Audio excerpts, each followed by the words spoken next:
Minnesota's U.S. Senate primary is less than 3 weeks away, and Lieutenant Governor Peggy Flanagan and her campaign's allies say it may be one of the most expensive primaries the state party has seen when it comes to ad spending.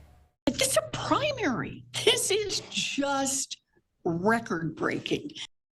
Flanagan's opponent, Congresswoman Angie Craig, has drawn attention for the millions of dollars political action committees have spent on ads supporting her campaign while criticizing Flanagan. Flanagan claims her own campaign has been trying to operate without PAC funding. Minnesotans are smarter than that, and in particular, Democratic primary voters. I'm not taking any corporate PAC money. My opponent is funded by crypto and APAC and health insurance companies. We reached out to Angie Craig's campaign, and the invite remains open.